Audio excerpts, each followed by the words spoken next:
શેઠ સાહેબ, તમે મને રોજના 13 રૂપિયા આપો છો, એમાં મારું પૂરું પડતું નથી. 14 રૂપિયા કરી આલો ને. ભાઈ, પગાર તો વધારી શકાય એમ નથી. ઠીક, ત્યારે રામ રામ. મારે હવે તમારી નોકરી નથી કરવી. ભલું થાજો એ શેઠનું જેને રોજનો 1 રૂપિયો વધારી આપવાની ના પાડી. નહીતર પગાર વધારાની માંગણી કરનાર ચંપકલાલ મગનલાલ નામના પટેલ આજે કરોડોની કંપનીના માલિક ન બની શક્યા હોત અને જીવનભર નોકરી જ કરતા હોત. નથી કહેતા કે જો હુઆવો અચ્છે કે લીએ. કાઠિયાવાડી કહેવતમાં કીધું છે કે પાડાનો પગ ભાંગ્યો તે સારા માટે.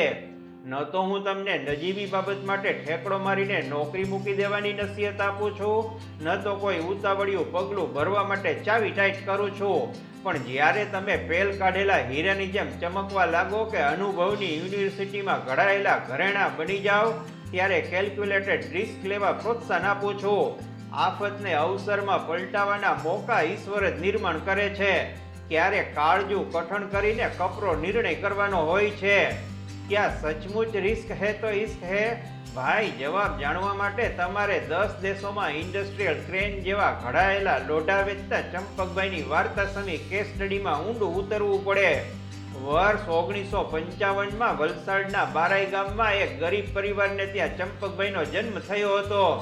અત્યારે કરોડની ગાડીઓમાં ફરતા પટેલો એ વખતે એટલા સમૃદ્ધ ન હતા. ચંપકભાઈ 5મા ધોરણમાં ભણતા હતા ત્યારે પિતા મગનભાઈનું નિધન થયું. કુટુંબના ભરણ પોષણની જવાબદારી નાના ચંપક ઉપર આવી પડી.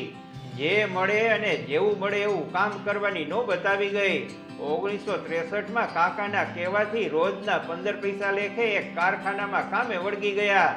ચાઇલ્ડ લેબર જેવા કાયદા હજી અસ્તિત્વમાં નહોતા આવ્યા. એ સમયે કારખાને કવડી વયના બાળકો કામ કરતા. ધબીને ચંપકભાઈ માંડ કાંઠે આવ્યા ને રોજના 13 રૂપિયા કમાતા થયા. કુટુંબનું ભરણ પોષણ અને બીજા નાના મોટા ખર્ચાનો હિસાબ માંડતા એમને રોજનો 1 રૂપિયો તૂટતો. એક સાંધો ત્યાં 13 તૂટે એ દરેક ગરીબોની કરમકથની હોય છે. કોઈની પાસે હાથ લંબાવવાને બદલે ચંપકભાઈએ શેઠને જ પોતાની તકલીફ જણાવી.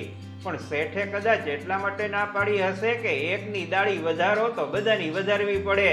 ચંપકભાઈએ નોકરી મૂકી દીધી ને પોતાનું સ્વતંત્ર કામ આદરી દીધું. વર્ષ 1978માં તેમણે કંપનીના શેડ બનાવવાનું કામ રાખ્યું. Fortune favours the brave. ચંપકભાઈને એ કામમાંથી સારા પૈસા મળવા લાગ્યા. નોકરી કરતા જ્યાં 2 છેડા ભેગા નહોતા થતા એની જગ્યાએ પૈસા બચવા લાગ્યા. સારી આવક થતા તેમણે પોતાના એક ભાઈ અને 3 નાની બહેનોને ભણાવ્યા, ગણાવ્યા અને લગ્ન કરાવી આપ્યા. ધીમે તેમને એકમાંથી બીજું ને બીજામાંથી ત્રીજું કામ મળતું ગયું. કમ્ફર્ટ ઝોનમાં આવી ગયા પછી ટેસડા કરવાના ન હોય પણ આઉટ ઓફ બોક્સ જઈને નવું વિચારવાનું હોય. કોન્ટ્રાક્ટ પૂરા થતા ચંપકભાઈ પાસે માતબર રકમ જમા થઈ ગઈ. એ રકમમાંથી તેમણે ફેબ્રિકેશનના સાધનો વસાવી લીધા. જીઆઈડીસીમાં એક પ્લોટ ખરીદ્યો અને સન નામની કંપની ચાલુ કરી, જેમાં એનો આટો ઉકલતો હતો એવા સાધનો બનાવવા લાગ્યા. કામને શીખવે. અનુભવે આગળ વધેલો એન્જિનિયરિંગ ભણેલાને પણ પાછળ મૂકી દે. હો સાહેબ, બધું બરાબર ચાલતું હતું. પણ 1990માં ફરી ધંધામાં એક ગાંઠ પડી. ચંપકભાઈએ એક પ્રાઇવેટ લિમિટેડ કંપનીનું કામ હાથમાં લીધું હતું. આ કંપની ફડચામાં ગઈ, જેમાં તેમના પૈસા હલવાઈ ગયા. શાખ અને ધંધો દાવ પર લાગ્યો. સન કંપનીને વેચવી પડી. લોઢું, પતરું ને સોનું આપે તો ઘણું બધું આપે અને લઈ લે તો બધું લઈ લે. આળસ મરડીને ચંપકભાઈ ફરી બેઠા થયા. એક બીજી જગ્યા ભાડે રાખીને બધું નવેસરથી કમઠાણ ઊભું કર્યું. અહીં તેમણે ક્રેન બનાવવાની શરૂઆત કરી. 1995માં વિધિવત રીતે વલસાડ ખાતે ચંપકભાઈની MM ટેકનો એન્જિનિયરિંગ નામની કંપની અસ્તિત્વમાં આવી. ધીમે સફળતા મળી. તેમને વાપી અને પુણેની કંપનીનું કામ મળવા લાગ્યું. હાલમાં તેઓ વાપી અને અન્ય જિલ્લામાં 4 એન્જિનિયરિંગ કંપનીઓ ચલાવે છે, જ્યાં અત્યારે 1 ટનથી લઈને 100 ટનની ઔદ્યોગિક ઓવરહેડ ક્રેન બને છે.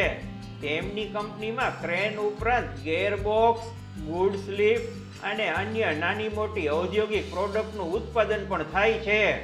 જે ચંપકભાઈને પોતાનું વજૂદ ટકાવી રાખવાના વાંધા હતા, એ ચંપકભાઈની કંપની અત્યારે 1000 લોકોને રોજગારી આપે છે.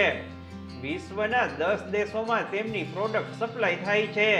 વાપીની કરોડોનું ટર્નઓવર કરતી કંપનીઓમાં ટેકનો એન્જિનિયરિંગનું નામ સુમાર છે.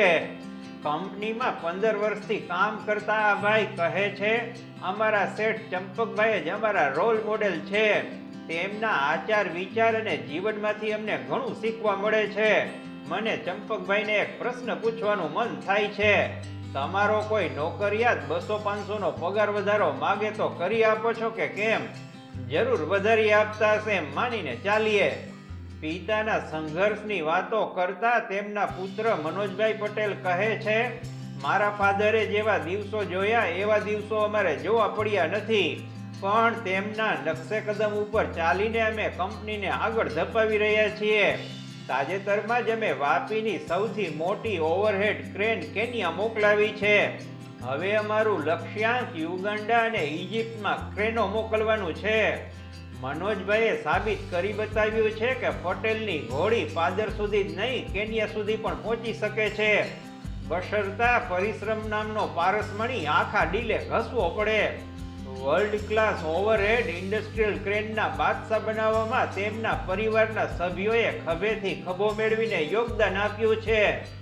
વાતનો સાર એ છે કે તમે જે કામ કરો છો એમાં આનંદ મળતો નથી, પૂરતા પૈસા મળતા નથી, દૂર દૂરથી વિકાસની કેડી નજરે પડતી નથી કે પછી ઢસરડો કરીને ગાડું ગબડી રહ્યું છે, તો એક ડગલું આગળ ચાલીને વિચારવું પડે.